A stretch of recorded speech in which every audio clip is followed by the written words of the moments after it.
हफ्ते का cease fire America और ईरान के दरमियान हो गया। एक सीज फायर किसकी फतह है? पाकिस्तान की। सर, इसमें जो सबसे बड़ा फातेह वो सऊदी अरब है। ईरानियन ने एक 10 पॉइंट्स दिए। डोनाल्ड ट्रंप कह रहे हैं कि उन 10 पॉइंट्स पर बात होगी, तो फिर बात तो ईरानियन एजेंडे पे हो रही है, अमेरिकन एजेंडे पॉइंट्स पर तो नहीं हो रही। इवन अगर डोनाल्ड ट्रंप निकलना भी चाहे तो इस पूरे खित्ते के अमन की चाबी जो है इस वक्त एक वॉर क्रिमिनल के हाथ में है। ट्रंप का ये हो कि वॉर का कोई भी निकले उसके अंदर, और ईरान बेशक उसके अंदर स्लोगन नहीं करता, लेकिन स्ट्रेट ऑफ हॉर्मुज जो है उसका कोई ज्वाइंट कंट्रोल सारों के पास आ जाए, सबसे बड़ा उसके अंदर लूजर जो है वो चाइनीज वर्ग के उभरेंगे। अस्सलाम वालेकुम नाजरीन, मुजम्मिल सरवर्दी के ऑफिशियल यूट्यूब चैनल के साथ मैं हूं मुजम्मिल सरवर्दी। उम्मीद है आप खैरियत से होंगे। नाजरीन, 2 हफ्ते का सीज फायर अमेरिका और ईरान के दरमियान हो गया। एक कॉम्प्रिहेंसिव सीज फायर है जिसमें लबनान भी शामिल है, गजा भी शामिल है, सारे शामिल हैं, हुसी भी शामिल हैं। और 10 अप्रैल को इस्लामाबाद में मुलाकात होगी। 2 चीजें इसमें शामिल हैं। तो मैंने सलमान जावेद साहब को पकड़ लिया है इस सीज फायर के बाद कि इस सीज फायर को एनालाइज किया जा सके। अस्सलाम वालेकुम सलमान साहब, क्या हाल है? इस्लाम सर, क्या हाल है? कौन जीता? ये सीज फायर किसकी फतह है? पाकिस्तान की सर। नहीं नहीं, जो सबसे दो पहले तो पाकिस्तान की फतह है, लेकिन ऑफ कोर्स जो आपका क्वेश्चन है इसके अंदर आई वुड से कि अभी ये विन विन सिचुएशन है। क्योंकि जो कल तक बात हो रही थी मुसलसल वो यही थी। अगर आप देखें कल की प्रेसिडेंट ट्रम्प की स्टेटमेंट, उसके बाद फिर आप ईरानियंस की स्टेटमेंट देखें, फिर उसके बाद उनका वो जो जुबैल के अंदर पेट्रोकेमिकल प्लांट है सऊदी अरब के ऊपर, उसके ऊपर देखें, तो ये तमाम चीज़ें ये दिखाती हैं कि एस्केलेशन की तरफ चीज़ें जा रही थी। और इन अ वे, अगर आपको याद हो तो कल तकरीबन 10 साढ़े 10 11 बजे खबर आई थी कि जो टॉक्स हैं वो ऑलमोस्ट कोलैप्स हो गई हैं। इवन मैंने इस पर ट्वीट भी कर दिया था, क्योंकि मुझे खबर मिली थी ईरानियन एम्बेसी से भी कि उन्होंने बता दिया पाकिस्तान को कि जी कि हम लोग फर्दर टॉक्स के अंदर नहीं जाएंगे। और फिर उसके बाद अचानक खबरें आना शुरू हुई कि पाकिस्तान जो है वो फिर भी, यानी साग ठार ने भी ट्वीट कर दिया था इसके ऊपर जी कि इसराइल की वजह से जो है वो ये टॉक्स जो हैं वो डिले हो गई हैं। लेकिन उसके बाद फिर दोबारा ये खबरें आना शुरू हुई कि पाकिस्तान जो है वो दोबारा स्क्रैम्बल कर रहा है, दोबारा इन सबको कन्विंस कर रहा है। और उसके बाद फिर हमें सुबह ये खबर मिलती है जी के सीज फायर हो गया है। तो एक तरह की विन विन सिचुएशन है, क्योंकि इमीडिएट सीज फायर के अलावा और अगर कोई हालात था इसके अंदर, तो उसके अंदर डेफिनेटली कोई ना कोई विन की बात करता, कोई लूज की बात करता, और फिर दोबारा से बात जो है एस्केलेशन की तरफ जाती। तो आई वुड से कि नंबर वन, ये ईरान और यूएस दोनों के लिए एक win win situation. And second, I would say कि इसमें जो सबसे बड़ा फातेह पाकिस्तान के अलावा नजर आता है, मैं डिप्लोमेटिक एंड पे कह रहा हूँ, वो सऊदी अरब है। कल जो सऊदी अरब के ऊपर अटैक हुआ और सऊदी अरब ने जिस तरह का स्ट्रेटेजिक रिस्ट्रेंट दिखाया है, वो मतलब यानी शायद इस तरह बातों में नहीं आ रहा, इस तरह तज्जियात में नहीं आ रहा। It should be appreciated. अगर सऊदी अरब उस वक्त रिटेलिएट कर देता तो ये नेगोशिएशंस जो है कभी भी कामयाब नहीं होती। नहीं, पर देखिए ना, बात तो ईरान के 10 पॉइंट्स पे हो रही है ना। जो ट्रंप ने पहले 6 पॉइंट्स दिए, 5 पॉइंट्स दिए, वो तो हम्म। ईरानियन ने रिजेक्ट कर दिए। जो पाकिस्तान ने अपने 6 पॉइंट्स का फॉर्मूला दिया, ईरानियन ने वो भी रिजेक्ट कर दिया। ईरानियन ने एक 10 पॉइंट्स दिए। अब डोनाल्ड ट्रंप कह रहे हैं कि उन 10 पॉइंट्स पर बात होगी, तो फिर बात तो ईरानियन एजेंडे पे हो रही है, अमेरिकन एजेंडे पॉइंट्स पर तो नहीं हो रही। देखें, इसमें होता ये है कि जब आपका कोई एडवर्सरी जो है वो फंस जाता है ना कहीं पर, किसी भी जगह पे, तो उसमें हम उसको स्ट्रेटेजिक डोमेन में कहते हैं। हम वो sun Tzu था, उसने बहुत अच्छी कोट कही थी कि जब आपका दुश्मन चारों तरफ से फंस जाए तो तीसरी जगह, चौथी जगह से, उसके चौथे कोने से उसका गोल्डन ब्रिज जो है वो रिट्रीट करके का जो है वो बना के दें, ताकि वो उसे रिट्रीट कर सके। अब ये गोल्डन ब्रिज ईरानियंस के लिए या यूएस के लिए, ये तो फिर अब स्ट्रेटेजिक माइंडसेट जो है ना वो डिसाइड करेंगे। तो इसलिए इस बात, इस पे ये कहना कि डोनाल्ड ट्रंप जैसा बंदा जो है वो अपने वॉर ऑब्जेक्टिव्स के ऊपर ये बात कह रहा है कि हम ईरानियन 10 पॉइंट एजेंडा पे बात करेंगे, तो ये बहुत कबलज वक्त है ऐसा क्योंकि बात या दावा करना। इसलिए मैंने वो जो स्ट्रेटेजिक रिस्ट्रेंट की बात की है सऊदी अरब की, वो भी हमें मद्देनजर रखनी चाहिए। लेट्स से मैं कहता हूँ कि अगर ईरानियंस अपना एक पॉइंट रखते और वर्ल्ड वॉर 3 या एक एनाइलेशन की तरफ और वो सिविलाइजेशन को ख़त्म करने वाली बातें, आपको पता है रैशनल, एक पूरी थ्योरी है रैशनल ऑफ द इरैशनल। ये हमारे बारे में भी कहा जाता है जब न्यूक्लियर डॉक्ट्रिन की बात आती है हमारी पाकिस्तान की। तो एक इरैशनैलिटी जो होती है एक रैशनल के अंदर, ये बहुत ख़तरनाक होती है। और आपको, हम सबको एक और बात पता है कि अगर ये टॉक्स फेल हो जाती, यानी डोनाल्ड ट्रम्प जो है वो उसके अंदर से ना निकलते, ईरानियंस के वो एजेंडा को या ईरानियंस के पॉइंट्स के ऊपर डिस्कशन के लिए आमादा ना होते, सऊदी अरब स्ट्रेटेजिक रिस्ट्रेंट ना दिखाता, तो कौन जीतता? और वो थे ज़ायनिस्ट, सेहूनी। और यानी सब लोग रात को ये कह रहे थे कि जी के इवन अगर डोनाल्ड ट्रंप निकलना भी चाहे तो इस पूरे खित्ते के अमन की चाबी जो है इस वक्त एक वॉर क्रिमिनल के हाथ में है। तो ये तमाम चीज़ें रिवर्स हुई हैं। तो इसमें इसलिए मैं बार बार ये बात कह रहा हूँ कि इस बात को उठाना या बताना कि जी की ईरानियंस के 10 पॉइंट एजेंडा पे, और इसलिए ईरानियंस की ये फतह है, या डोनाल्ड ट्रंप ने इसके ऊपर आमादगी जाहिर कर दी तो डोनाल्ड ट्रंप की फतह है। आई डोंट थिंक सो कि किसी एक फरीक की फतह है। ये तमाम के लिए विन विन सिचुएशन है। इमीडिएट सीज फायर का मतलब भी ये होता है कि ये विन विन सिचुएशन है। अगर ये विन विन ना होती तो फिर हम किसी को एक को शिकस्त खोड़ दो और किसी एक को फातह करार देते। नहीं, देखें, ईरान का सबसे पहला पॉइंट था कि कॉम्प्रिहेंसिव सीज फायर में लेबनान में, गजा में, यमन में, हर जगह जहां उसकी प्रॉक्सीज के साथ लड़ाई जारी है, तमाम उसकी प्रॉक्सीज के साथ लड़ाई खत्म हो, सिर्फ उसके साथ खत्म ना हो। और अगर ये बात ईरान की मानी गई है कि लेबनान में भी सीज फायर हो गया है, और आप समझे गजा में भी हो गया है, और आप समझे यमन में हुसियों के साथ भी हो गया है, तो ये तो विन विन सिचुएशन ना हुई। ये तो ईरान की बुनियादी शर्त थी कि जो सिचुएशन, जो सीज फायर है वो कॉम्प्रिहेंसिव वर्ल्ड वाइड होगा। तो वो जी, शायद मिडल ईस्ट का ये है ना जमील भाई, मिडल ईस्ट के अंदर सिर्फ ईरान तो नहीं बैठा हुआ ना, उसमें तो कतर भी है, उसमें बहरीन भी है, उसके अंदर यूएई भी है, उसके अंदर सऊदी अरब भी है, किसी भी है, इवन लेबनान जॉर्डन भी है, गजा है इसके अंदर। तो किसी भी जगह के ऊपर अगर ये सीज फायर होता है और लड़ाई ख़त्म होती है और अमेरिकन जो हैं वो अपने आप को रिस्ट्रेन करते हैं, तो इसका मतलब ये है कि ये कार्रवाई जो है वो उन अरब ममालिक के हक में भी जाती है। क्योंकि अगर ईरानियंस जो हैं, देखें ईरानियंस ने कल एक जो है वो थ्रेट ये किया था कि अगर हमारे ऊपर इस तरह की एनाइलेशन वाली कोई हरकत की गई तो हम पूरे खिता अरब मिडल ईस्ट को अंधेरे में डुबो देंगे। फिर उसके बाद ये बात आना शुरू हुई थी कि जी के एक एमओ यानी एमुनेशन का डंप है जो कि आईआरजीसी ने रखा हुआ है इराक के अंदर, और बाकी जगहों के ऊपर उनकी प्रॉक्सीज हैं, जिसके जरिए वो ये सारी और वो there are waiting for the green signal, और वो जिसके जरिए ये सारी की सारा ट्रिगर करेंगे एक war like situation in these countries. तो इस चीज़ को अगर आप सामने रखें, और उसके बाद फिर सऊदी अरब जो है, इनिशियली ये बात होना शुरू हुई थी और इवन यूएई की तरफ से बात हुई थी। अगर आप कह दो यूएनएससी के अंदर कल रेजोल्यूशन भी आई थी जिसको फिर पाकिस्तान ने एब्सटेन किया था, और वीटो कर दिया था चाइना ने, रशिया ने। तो अगर आप इन तमाम मामलात को भी सामने रखें तो आपको ये नजर आता है कि it is not just the Iranian agenda which is been pursued या उसको पुश किया जा रहा है। अगेन विन विन का मतलब ही ये है कि इसमें ईरान के एजेंडा को भी माना गया है और कहीं ना नहीं, नहीं। कहीं अमेरिका जो बात है उसको भी देखा माना गया है। इसकी मैं एक और एग्जांपल देता हूँ आपको।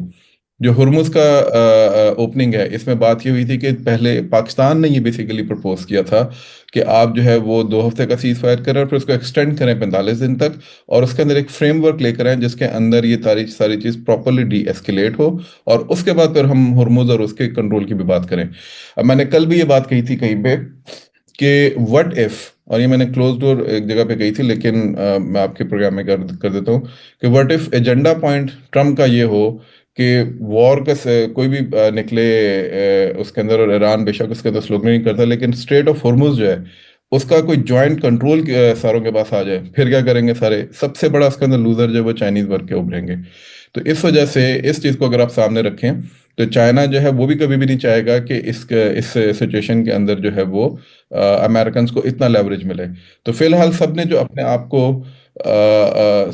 सस्टेन किया और रिस्ट्रेन किया वो इसीलिए किया, और फिर ईरानियंस की बात को इसलिए माना है कि कोई वे आउट निकाला जा सके ताकि ये जो स्ट्रेट ऑफ हुर्मुज है इसको नहीं, पर इसके देखे ब्लॉकेट ना, को। जो ईरानियंस ने कहा है 2 हफ्ते के लिए स्ट्रेट ऑफ हॉर्मस खुला है, ईरानियन आर्मी के साथ कोऑर्डिनेशन में, कि जो जहाज हम्म, गुजरेंगे वो ईरानियन आर्मी के साथ कोऑर्डिनेशन जी में और बिल्कुल। लिमिटेशंस के साथ गुजरेंगे।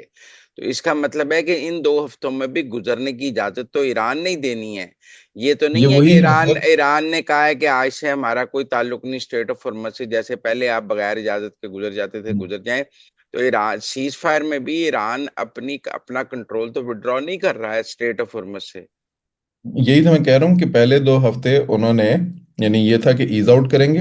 अभी देखे ना कि शहबाज शरीफ साहब की ट्वीट के फौरन बाद तकरीबन कोई 1 घंटे के अंदर अंदर 4% जो पेट्रोल प्राइसेस है वो ड्रॉप हो गई हैं वर्ल्ड तेईस ओवर। 23% हो। अब 23% हो गई हैं। तो इसका मतलब क्या है? इसका मतलब ये है कि basically this is something which actually the world wanted, which actually we wanted. और इसके अंदर देखें, ईरानियन से जो लेवरेज लेना था स्टेट ऑफ हॉर्मुज से, जो उन्होंने लोगों को मजबूर करना था, पूरी दुनिया को मजबूर करना था, वो उन्होंने किया, and that is where they they must be appreciated. हालांकि मैं उनकी इस मिलिट्री स्ट्रेटेजी से मेरा इख्तलाफ है, लेकिन अपनी बका के लिए उन्होंने जो करना था वो उन्होंने किया, और उन्होंने लोगों को मजबूर किया कि वो नेगोशिएशन टेबल पे आके बैठे, और हुर्मुज को उन्होंने एज अ नेगोशिएशन चिप इस्तेमाल किया। लेकिन एट द सेम टाइम आप ये देखें ना कि जो इधर प्रपोजल वो पाकिस्तान का और सऊदी अरब का आता है कि भाई आप इसको 2 हफ्ते के लिए ईज आउट करें और फिर 45 दिन के लिए इसको एक्सटेंड करें, यानी उसके अंदर फिर मुकम्मल इसको खोलें और मुकम्मल इसको जो है कंट्रोल को वापस इंटरनेशनल वाटर्स की तरफ लेकर आए, इंटरनेशनल मैरीटाइम लॉ की तरफ लेकर आए। और उसके बाद फिर हम देखेंगे कि बाकी ईरान को जो गारंटीज चाहिए, क्योंकि असल जो चीज़ आती है वो आती है कि ईरान को क्या गारंटीज चाहिए, और वो चीज़ है जो कि ना ट्रम्प दे सकता है ना यूनाइटेड नेशन दे सकती है। वहां पे मिडिल ईस्टर्न कंट्रीज जो हैं वहीं आएंगी, और वहीं पे चाइना और पाकिस्तान का किरदार दोबारा आपको सामने नजर आएगा। तो इस चीज को अगर हम सामने रखें तो this is an immediate cease fire, जिसके अंदर इमीडिएटली तो ये लग रहा होगा कि यार ईरानियंस जो है वो जीत गए हैं, या ट्रम्प जो है वो जीत गया या शिकस्त खा गया। जंग इतनी बड़ी जो वर्ल्ड वॉर 3 जिसको हम सब कह रहे थे, अगर उसको अवॉइड किया गया तो उसके अंदर हमें ये देखना होगा कि उसके कॉन्सिक्वेंशियल इफेक्ट्स क्या होंगे और इम्पैक्ट्स नहीं क्या पर होंगे उसके सलमान देखें, ऊपर। ये वर्ल्ड वॉर कोई स्टेट ऑफ हॉर्मस खुलवाने के लिए तो शुरू नहीं हुई थी, वो तो इसका बाई प्रोडक्ट था। हम्म। अगर ये जंग जिस काम के लिए शुरू हुई थी, क्या वो काम हो गया? चेंज ऑफ रजीम हो गया? नहीं हुआ। ईरान की मिसाइल पावर खत्म हो गई? मेरे ख्याल में नहीं हुई है। यूरेनियम, अफजूदा यूरेनियम तो वो ओमान में भी उसका वाया मीडिया हम्म। निकालने को तैयार था। तो इसका मतलब है जहां बात ओमान में जंग से पहले खड़ी थी, बात वहीं खड़ी है। 40 दिन की जंग के बाद कोई ईरान से एक्स्ट्रा चीज तो नहीं मनवाई जा सकी। देखें ना मुजम्मिल भाई, ये तो वो चीज़ है कि अगर हम ये कहें कि रिजीम चेंज की बात नहीं हुई, that is where Iran stood it ground. But अगर हम ये कहें कि ईरान का कोई नुकसान नहीं हुआ, तो ये वो चीज़ है जिसको हम फिर ओवर एग्जेजरेट कर रहे होंगे। उसकी वजह यह है कि ईरान के अंदर बहरहाल हम सबको पता है कि उसके मीडिया को किस तरीके से कंट्रोल किया जाता है और उधर से इंफॉर्मेशन कैसे बाहर निकलती है। सो उसका इंफ्रास्ट्रक्चर का दबाव होना, उसकी मिसाइल कैपेसिटी को हिट करना, उसके न्यूक्लियर फैसिलिटीज को हिट करना, एनर्जी फैसिलिटीज को हिट करना। You just imagine the process of rebuilding in Iran जो कि इस वक्त अब शुरू होगा। और उसके अंदर फिर ऊपर से उनकी इन्फ्लेशन, इकोनॉमी। देखे ना, मैं इसलिए कह रहा हूँ कि वॉर के कॉन्सिक्वेंशियल इफेक्ट होते हैं। तो अभी इमीडिएट सीज फायर के अंदर अगेन स्पेकुलेशन तो यही होगी कि हाँ यार ईरान निकल गया, लेकिन वो गोल्डन ब्रिज वाली बात जरूर याद रखिएगा कि नहीं अगर पर अब गोल्डन ब्रिज बना के दिया देखें, जा रहा इस है। वक्त ईरान पर जो सैंक्शन है वो सस्पेंड है। आप देखें ना, इंडिया भी ईरान से तेल ले रहा जी है जी। और चाइना भी ले रहा है। अगर सैंक्शन सस्पेंड रहती हैं या सैंक्शन खत्म हो जाती हैं इस वॉर के रीबिल्डिंग के नतीजे लिए में, तो होंगी ना सर। है तो रीबिल्डिंग के लिए होंगी वो इसलिए ताकि इसका स्पिल ओवर इफेक्ट जो है वो रीजन के ऊपर ना आए। नहीं नहीं, वो वो तो बात एक ठीक है, रीबिल्डिंग के लिए लेकिन आपको करना अगर पड़ेगा। 30-40 दिन की जंग के बाद ईरान ने 47 साल की सैंक्शंस खत्म करा लिए हैं, तो फिर भी मैं कहूंगा कि इट्स जो जो जो सैंक्शन 47 साल में खत्म ना हो सकी, वो अगर 30-40 दिन की लड़ाई में ईरान ने कामयाबी से खत्म करवा लिए हैं, तो फिर ये भी ईरान की बट कामयाबी सर है। These are not permanent permanent suspension, ये सस्पेंशन है, ये वेवर है। ये उसका वो जिसे कहते हैं रिवर्सल नहीं है। सो वेवर और सस्पेंशन और रिवर्सल में फर्क है। नहीं पर वेवर अब ये है कि मिसाल के तौर पर सस्पेंशन चल रही थी। अगर कोई पीस एग्रीमेंट होगा तो वो रिवर्सल पे ही होगा ना। ये पीस तो one of the agreement agenda sanctions point है। कायम रखते हुए तो नहीं हो सकता। आप जब आप टेबल पे बैठेंगे तो ये तो सर सैंक्शंस तो one of the withdraw agenda करनी पॉइंट्स है ना। पड़ेंगी। अगर नहीं नहीं, ये तो यूरेनियम वन लेना है तो सैंक्शंस तो विड्रॉ करनी पड़ेंगी। नहीं नहीं सर, ये one of the agenda points है। एजेंडा पॉइंट्स ये है कि ईरानियंस क्या अपने यूरेनियम के ऊपर कॉम्प्रोमाइज करेंगे? आई डोंट थिंक करेंगे सो। करेंगे। मेरा नहीं ख्याल सर, ये नहीं, मेरा अपना नहीं पॉइंट ऑफ व्यू हो नहीं, सकता है वो तो कि वो ओमान में भी करने को तैयार थे, कंसोर्शियम के जरिए, थर्ड कंट्री के वो तो जरिए सर वो। उनका पहले भी जब ये यूरेनियम के ऊपर हुआ था ना, जब ये बाइडन के, बल्कि सॉरी ओबामा के दौर के अंदर, जब इनकी वो हुई थी एक एग्रीमेंट हुआ था अमेरिकन जेसीपीओ के साथ, एग्रीमेंट हुआ था। JCPOA जो है, उसके अंदर भी उन्होंने बहुत सारी इस तरह की चीजें मांगी थी। उसके बाद फिर आयतुल्लाह खामनई ने इसके ऊपर फतवा भी दिया था जी कि इसको हम वेपन ग्रेड की तरफ जो है वो नहीं लेके जाएंगे, क्योंकि हम इसको नहीं बनाना चाहते। उसके बावजूद they were going towards the trajectory was going towards that, नहीं पर वो वेदर वी एग्री जेसीपीओ और सस्पेंड किया ना, जब सस्पेंड किया तो they started not. Going towards it. देखिए ना, जब एग्जैक्टली। सस्पेंड किया तो आईएई के वो जो थी मॉनिटरिंग वो भी सस्पेंड हो गई, क्योंकि वो जेसीपीओ के तहत थी। उसी जब वजह से मैं तक कह रहा हूँ जेसीपीओ कि था तब तक नहीं कर रहे थे। सर इसीलिए मैं कह रहा हूँ कि ये परमानेंट सॉल्यूशंस नहीं है जिसकी हम बात कर रहे हैं, ये परमानेंट विन्स और लूज नहीं है, विन और लूज नहीं है। हम्म। ये बेसिकली इस वक्त इमीडिएट चीज फायर, मैं बार बार जो वर्ड बोल रहा हूँ इसलिए कह रहा हूँ कि इस वक्त सिर्फ सिर्फ वो जो एस्केलेशन थी उसको रोका गया, नहीं और पर आपका एस्केलेशन के ख्याल है बाद 2 हफ्ते बाद हम मुज़ाकरात नाकाम होकर दोबारा बमबारी शुरू हो जाएगी? बिल्कुल, अगर अल्लाह ना करे कि पाकिस्तान की एफर्ट जो हैं, हालांकि अभी वैसे 2 हफ्ते बाद तो मुज़ाकरात शुरू होंगे, अभी अभी नहीं, खबर आई है। मुज़ाकरात तो 10 अप्रैल को इस्लामाबाद में हो रहे हैं। 10 अप्रैल को, बिल्कुल। लेकिन हाँ। यह है कि 2 हफ्ते के अंदर अंदर उन्होंने उसको कंक्लूड करना है। तो हाँ, ये अभी करना है अभी तो खबर आई है मेरा कि ख्याल है 10 अप्रैल को जब होंगे तो फिर यहाँ पर बातचीत शुरू हो जाएगी। सेकंड राउंड हाँ कहीं भी जी। हो सकता है। फर्स्ट लेकिन राउंड 10 अप्रैल को, मेरे ख्याल में जेडी वैन 10 अप्रैल को जेडी इस्लामाबाद आ वेंस आ जाएंगे। रहा है और उसके अलावा बाकी लोग भी आ रहे हैं, लेकिन इसके अलावा आप ये भी तो देखें कि जो पाकिस्तान है, अगर वो, मैंने आपको पहले भी कहा, जो प्रपोजल था पाकिस्तान और सऊदी अरब का था कि 2 हफ्ते के लिए आप इसको सीज फायर करें और फिर 45 दिन के लिए इसको एक्सटेंड करें। मेरा ख्याल है कि वो 45 दिन वाली बात भी ऑलरेडी मानी जा चुकी है। इट्स जस्ट मैकेनिज्म कि हमने 45 दिन के अंदर क्या कुछ करना है। अगर उसके अंदर ईरान जो है वो अपनी यूरेनियम के मामले को जो है वो कॉम्प्रोमाइज करता है और उसके बाद फिर स्ट्रेट ऑफ हॉर्मुज को भी वो खोल देता है, तो फिर आप देखेंगे कि ईरानियन जीत रहे हैं। फिर पूरे मिडिल ईस्ट के अंदर जो है वो अगर अपनी प्रॉक्सीज को सिक्योर भी कर लेता है, तो इट मीन्स कि उसके लिए स्ट्रेटेजिक एसेट्स उसकी प्रॉक्सीज हैं, rather than uranium and straight of Hormuz. तो इस चीज को अच्छा, अगर हम सामने रखें, तो इसराइल को मेरा क्या ख्याल है हासिल हुआ? इसराइल को तो कुछ भी हासिल नहीं हुआ ना, अल्हम्दुलिल्लाह। इसमें ये तो मैंने कहा है कि ये पाकिस्तान और सऊदी अरब और ईरान की फतह है, रादर देन यूएस, कि उन्होंने जो पूरा ज़ायनिस्ट एजेंडा है उसको उन्होंने रिवर्स किया है। और ये इसको सस्टेन करना या इसको जिसे कहते हैं वापस इस नहज पे ना आने देना 2 हफ्ते के अंदर अंदर कि दोबारा जंग शुरू हो जाए, ये अब इनकी कामयाबी होगी। कल जो ट्वीट आई, सॉरी, कल जो स्टेटमेंट आई थी इसाक डार साहब की, उन्होंने डायरेक्ट इसराइल को ब्लेम किया था। This was, I think, one of the unprecedented statement from the foreign office of Pakistan, जिसके अंदर उन्होंने डायरेक्ट इसराइल को इस तरीके से इस वॉर के अंदर ब्लेम किया था। उससे पहले हम मिनिस्टर ऑफ डिफेंस साहब हमारे जो है वो चलते रहते थे इस मौजू के ऊपर। तो इस वजह से भी मुझे लगता है कि थोड़ा सा शायद नहीं, अमेरिकन भी कल और एक उसके स्टेज अलावा। पर ऐसी खबरें भी आई कि मसूद पजिश्कियान जो हैं वो ये कह रहे हैं कि जो ईरान के अंदर पासदारान इनकलाब का एक रोग ग्रुप है, वो जो है वो जंग बंदी नहीं होने दे रहा और वो सूरत हाल को खराब कर रहा है। जब जी, उसके पाकिस्तान अंदर के ये खबरें भी आना शुरू हुई थी, उसके अंदर ये खबरें भी आना शुरू हुई थी कि शायद जब ये जुबैल के ऊपर हुआ था अटैक, तो उसके बाद ये खबरें भी आना शुरू हुई थी कि आईआरजीसी के अंदर शायद मोसाद की पेनिट्रेशन है और उन्होंने बेसिकली ये सारी की सारी हरकत करवाई है आईआरजीसी से। तो उसके ऊपर भी बहुत ज़्यादा तनकीद होना शुरू हुई थी कि शायद आयतुल्लाह खामनाई की शहादत और उसके बाद भी उनकी जो लीडरशिप की शहादत है, उसके अंदर भी इन्हीं एलिमेंट्स का किरदार और इनको काबू करना आईआरजीसी की और ईरान की जिम्मेदारी है। और उसके बाद फिर आप देखते हैं कि इसराइल वाली स्टेटमेंट इसहाक डार की तरफ से आ जाती है। फिर उसके बाद हम देखते हैं कि मोहम्मद बिन सलमान से शहबाज शरीफ साहब की टेलीफोनिक गुफ्तगू होती है। फिर हम देखते हैं कि सऊदी अरब का रिस्ट्रेन आता है। और फिर रात को एक खबर आना शुरू होती है जी कि शायद ये कोलैप्स कर जाएंगी खबरें, नेगोशिएशंस। लेकिन उसके फौरन 1 घंटे के अंदर अंदर ये बात आना शुरू हुई कि अभी जी 6 घंटे बाकी हैं, आप लोग इंतजार करें, शायद कोई अच्छी खबर आ जाएगी। और उस वक्त हमें समझ आ गई थी कि शायद अच्छी खबर आ जाएगी। तो वो उसमें इस सारे सिनेरियो में सबसे बड़ा लूजर जो है, यानी फतह किसकी है शिकस्त किसकी है, वो तो एक ऐसी बहस है ना जिसके ऊपर हम ज़ाहिर है सारे अपना अपना पॉइंट ऑफ व्यू रखेंगे। लेकिन एक चीज़ जिस पे हम सब एक पेज पे होंगे वो ये है कि लूजर इसमें सबसे बड़ा इस वक्त ज़ायनिस्ट या नेतन्याहू है। और वो बहुत ज़्यादा इरेशनल एक्टर है इस सारे सिनेरियो के अंदर। तो देखना ये होगा कि क्या वो इस सारी चीज़ को दोबारा एस्केलेशन पे जाने से जो हम है वो रोक सकेंगे कि नहीं रोक सकेंगे। इसराइल को कौन अनहिंज्ड नहीं, पर है आज वो तो रोकेगा। व्हाइट व्हाइट हाउस ने स्टेटमेंट जारी किया है ना कि Israel has also agreed for a 2 week ceasefire. तो इसराइल इसका ने मतलब तो, है लेकिन अमेरिकियों इसराइल ने पे कौन इसराइल को कौन एग्री बिलीव कराया करेगा? है। सर, इसराइल पे कौन बिलीव करेगा? इसराइल तो पहले भी बहुत सारी इस तरह की मुआहदात करके उनको अगले दिन तोड़ चुका हुआ है। नहीं, पर तो वो गजा देखें, के ऊपर आप सीज लास्ट फायर टाइम भी जब की। सीज फायर हुआ था तो उसके बाद हम डोनाल्ड ट्रम्प ने फजा से इसराइली जहाज वापस बुला लिए थे। अमेरिका तो इसराइल की गारंटी दे सकता है, दुनिया में और कोई नहीं दे सकता। सवाल तो बिल्कुल दे यही है सकते कि हैं, लेकिन अमेरिका की लॉबी की गारंटी तो गारंटी कौन चलेगी ना। देगा? है।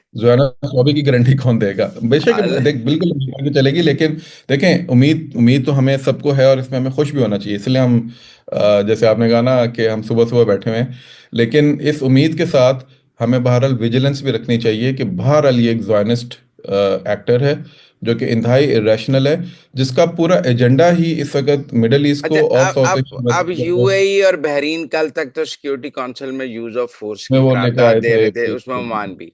तो और ये भी आ रहा था कि यूएई बहरीन ये लोग कहते हैं अमेरिका को फिनिश था जो जॉब, और ये कोई सीज फायर के हक में नहीं है। इनका ख्याल है कि ईरान इनके लिए एक मुस्तकिल थ्रेट बन गया है। तो ये हम्म। इस सीज फायर को ये कैसे देख रहे होंगे? ये they will not be looking at it in with positivity.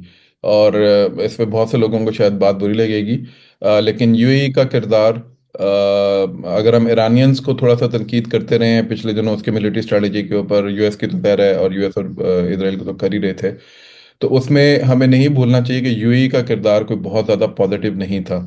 और अगर यूएई के हम सहाफ़ियों को या उनके इन्फ्लुएंसर्स को उठा के पढ़ना शुरू करें जो अरब वर्ल्ड के अंदर लिखते लिखाते हैं, तो उनके यहाँ तो वो न्यूक्लियर ऑप्शंस की भी बात कर रहे थे। ये जो हम ट्रम्प को लताड़ रहे हैं ना कल से कि वो एनाइलेशन की बात कर रहे हैं, तो कैसा इरेशनल बंदा है। यूएई के अंदर बड़े बड़े लोग बैठ के ईरान के ऊपर न्यूक्लियर मारने की बात कर रहे थे कि this is not going to be something जिससे जिससे नीचे हम जो है वो एक्सेप्ट करेंगे। तो आई डोंट थिंक सो कि वो इस चीज़ को बहुत अच्छे तरीके से देख रहे होंगे, लेकिन पाकिस्तान ने कल बड़ी स्ट्रॉन्ग स्टेटमेंट उस उनकी उस रेजोल्यूशन के ऊपर दी थी, जो हमारे परमानेंट रिप्रेजेंटेटिव है वहाँ पे। तो उससे ये जाहिर होता है कि पाकिस्तान ने इसको पुश बैक दिया था, और ऑब्वियसली उसके पीछे सऊदीज जो हैं वो भी खड़े होंगे, क्योंकि ज़ाहिर है सऊदी का ऑलरेडी एक कुछ महीने पहले एक शो डाउन हुआ था यूनाइटेड अरब अमीरात से अपने कुछ इलाकों की तरफ। तो उस चीज़ को भी अगर हम सामने रखें तो मिडिल ईस्ट के अंदर सिर्फ ईरान और अरब वर्ल्ड की मुखासमत नहीं है, बल्कि खुद अरब कंट्रीज यानी जो जीसीसी कंट्रीज हैं उनकी भी आपस में एक टग ऑफ वॉर या गेम ऑफ थ्रोन्स चल रही है, जिसमें यूएई जो है वो नहीं, पर हम देखते हैं ना ज्यादा आज भी पावरफुल। इस सीज फायर के बाद भी कल शहबाज शरीफ की मोहम्मद बिन सलमान से बात हुई, कल कोर कमांडर कॉन्फ्रेंस का एलामिया जो है जी, वो सऊदी अरब के वो भी हक आया। में आया। फिर इसहाक डार साहब की सऊदी फॉरेन मिनिस्टर से बात हुई। तो सऊदी अरब से तो interaction minute to minute Pakistan का है, पर आप बिल्कुल। देखें तो यूएई और बहरीन के साथ तो कोई इंटरेक्शन नहीं है, कोई यूएई के साथ बातचीत Exactly। नहीं और है, इसीलिए बहरीन के जीसीसी साथ नहीं कंट्रीज है, का कुवैत के साथ नहीं है। ये तीन मुल्कों के दो साथ बड़े तो बिल्कुल बातचीत नहीं है पाकिस्तान की। दो बड़े ममालिक हैं सर उधर, जो कि मिलिट्री आर्सनल रखते हैं, मिलिट्री पावर या प्रोवेस रखते हैं थोड़ी बहुत, स्पेशली सऊदी अरब और कतर। कतर की कल स्टेटमेंट आई है, कतर ने ये कहा है कि जी कि जो पाकिस्तान एफर्ट्स कर रहा है उसके पीछे कतर की भी वो शामिल है, हाँ शामिल है।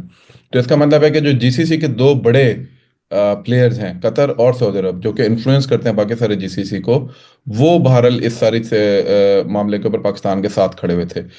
अपार्ट फ्रॉम देम बाकी जितने भी अरब ममालिक हैं जिसके अंदर आपने जिनका नाम लिया, चाहे वो कुवैत है, बहरीन है, या यूएई है, इनके ज़ाहिर है अपने इंटरेस्ट है और इनकी अपनी एक मुखासमत है टुवर्ड्स ईरान।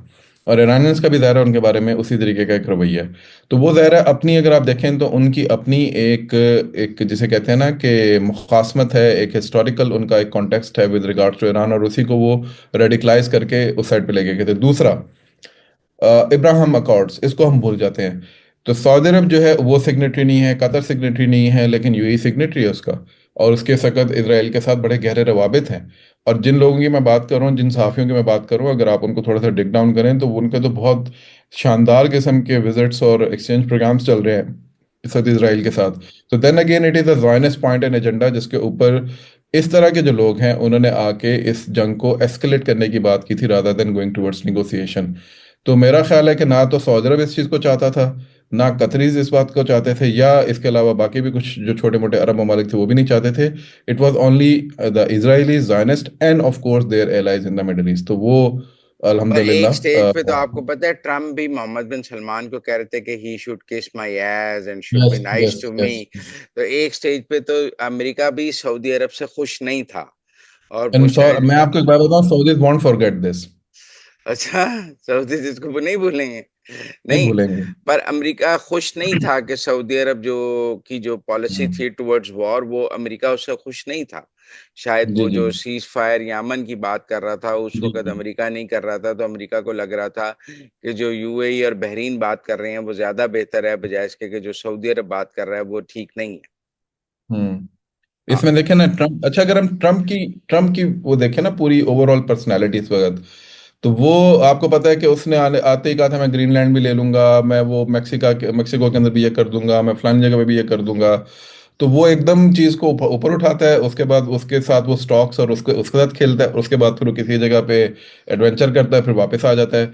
और अभी देखें कि उसका सबसे कामयाब एडवेंचर एक ही जगह वो वेनेजुएला था, उसके अलावा वो कहीं कुछ ऐसा नहीं कर सका। क्योंकि हर जगह से उसको रेजिस्टेंस आई है। वो अपने स्टॉक्स के साथ ज्यादा खेल रहा होता है, खुश हो रहा होता है कि यार अच्छा ठीक है, वो बिजनेस को बेसिकली सामने रखता है। This was for the first time कि जायनेस उसको जिस जगह पे ले गए और वो अपनी शायद अपने बिजनेस उस माइंडसेट में आ गया कि ठीक है यार मैं एडवेंचर करूंगा, पावर असर्ट करूंगा, हुर्मुज पे कंट्रोल कर लूंगा और उसके बाद I will be the king of the world. तो वो उसको मेरा ख्याल है विद इन अ वीक समझ आ गई थी कि ये चीज़, इसमें मैं फंस गया हूँ। जिस चीज़ पे मागा यानी मेक अमेरिका ग्रेट अगेन की जो मैं बात कर रहा था, वो तो सारा का सारा it will go down to the train. तो उस नहीं, चीज़ पे आप देखते हैं कि वहाँ आपको पर नहीं लगता कि जेडी वैंस ने अपनी रिकग्निशन एंटी वॉर की बना ली है और लोग जेडी वैंस को बिल्कुल। अच्छा, मजे की बात है कि मजे की बात यह है कि जेडी वैंस जो है, he he was known to be someone जो कि इंतहाई कंजर्वेटिव और इंतहाई जैसे कहते हैं ना एंटी मुस्लिम एलिमेंट जो है वो शायद ट्रम्प की एडमिनिस्ट्रेशन में होगा, लेकिन he is becoming more pro peace than Trump himself. तो इससे ये भी जाहिर होता है कि ट्रम्प को पॉलिटिकली भी, इंटरनली पॉलिटिकली भी कहीं ना कोई इस तरह एडवाइस करे जिसकी वजह से उसका इमेज खराब हो रहा है, और एक नया प्रेसिडेंट शायद हम आता हुआ देख सकते हैं यूनाइटेड स्टेट्स के अंदर इस कॉन्सिक्वेंस के अंदर जो कि इस वॉर के हैं। पर वो तो अगले इलेक्शन के बाद ही आएगा, या आप इलेक्शन से पहले बिल्कुल। ट्रम्प को जाता देख रहे हैं? इट डिपेंड्स, क्योंकि ट्रम्प के ऊपर केसेस तो आपको पता है बहुत सारे चल रहे हैं। तो this this war can become one of the reasons. और हैं? सिर्फ इधर ही नहीं, नेतन्याहू की तरफ भी, नेतन्याहू भी तो इम्पीचमेंट से बचने के लिए उसने, वन ऑफ द रीजंस के बहुत सारे लोग कहते थे कि उसने इस वॉर को इनिशिएट किया क्योंकि वो इम्पीचमेंट की तरफ जा रहा था। तो अगर ये सीज फायर की तरफ जाती है, परमानेंट सोल्यूशन की तरफ जाती है, तो वी कैन वेल इमेजिन कि नेतन्याहू और ट्रम्प दोनों के साथ क्या हो सकता है। देखो, इस ये सीज फायर कराने के चक्कर में पाकिस्तान को एक $3.5 बिलियन का टीका लग गया है, जो यूएई ने वापस ले लिए, क्योंकि यूएई हमारे हम पीस ट्रूथ से कोई खास खुश नहीं था। अब ये और देखना है, अब ये देखना है कि विन विन सिचुएशन में क्या पाकिस्तान में कुछ विन किया है कि नहीं किया, नहीं, स्वयं मुझे कोई, दुआओं की। मेरा मतलब है इस विन विन सिचुएशन में आपको सऊदी अरब के भी $3 बिलियन वापस देने पड़ गए, और कोई पहले यूएई के देने पड़ यही गए थी। हैं। तो हमारे तो देखें, हमारे तो इस अमन कराते कराते हमारी अपनी जान ना निकल जाए, मुझे अपना ये तेल लग, निकल गया। अपना लेकिन तेल निकल। मैं ये समझता हूँ कि शायद जिन्होंने ये कराया और जो इस पे वर्किंग कर रहे थे, दो वजूहत। एक तो ये ज़रा इकोनॉमिक मेल्टडाउन, हमारे लिए तो सबसे बड़ा सकत ये था कि हम जैसे ममालिक जो हैं वो इकोनॉमिक मेल्टडाउन की तरफ ना चले जाएं।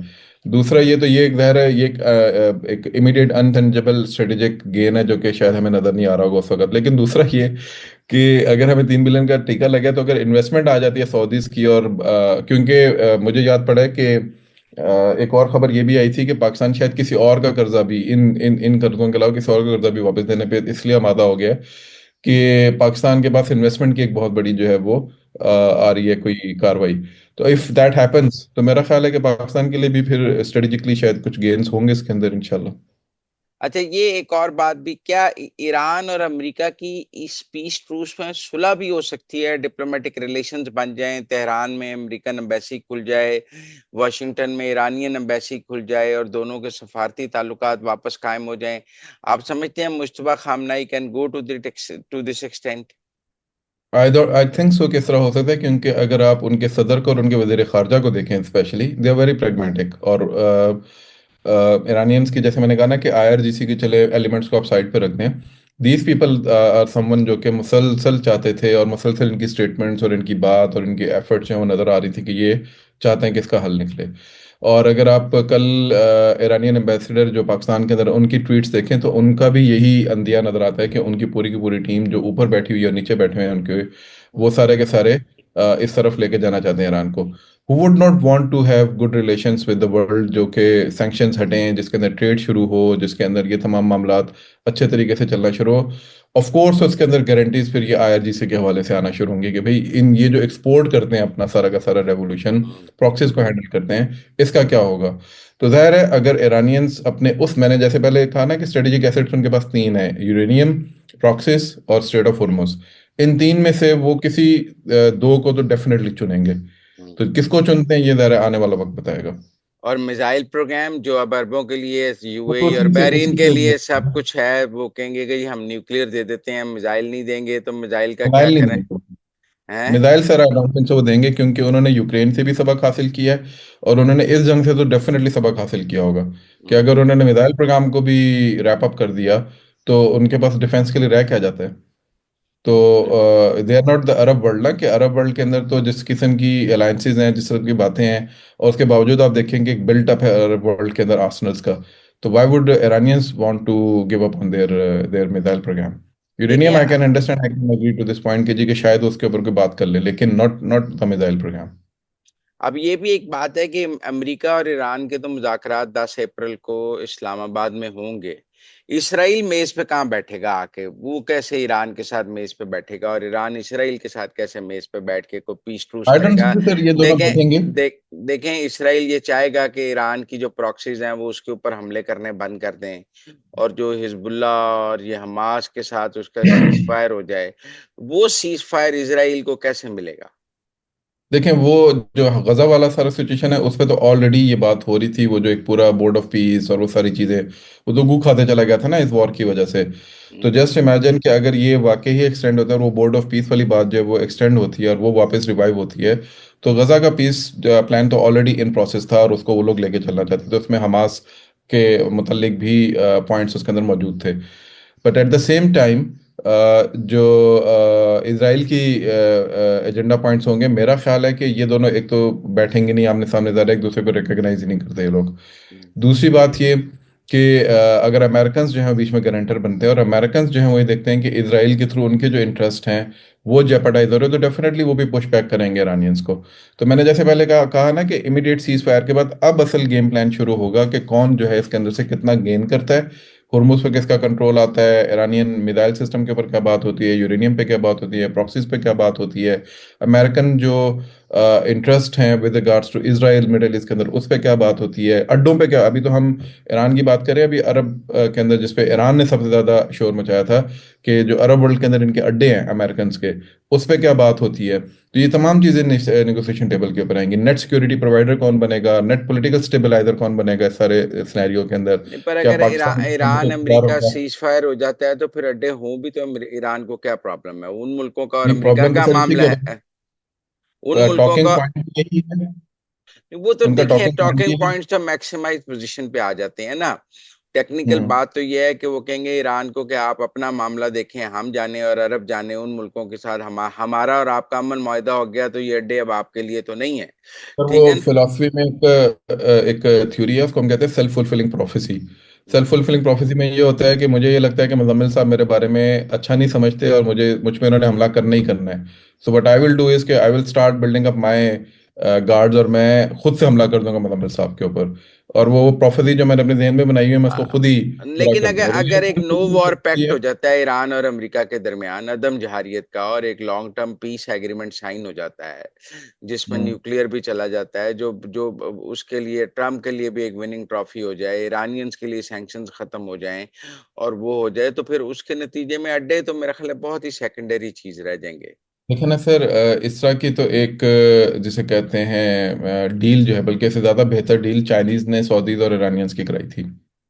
और दैट इज स्टिल इंटैक्ट, यानी वो कोई जेपरडाइज तो नहीं है अभी तक। लेकिन उसके बावजूद ये जंग हुई है, उसके बावजूद एस्केलेशन हुई है, उसके बावजूद अरब वर्ल्ड और ईरान आमने सामने आके खड़े हुए हैं।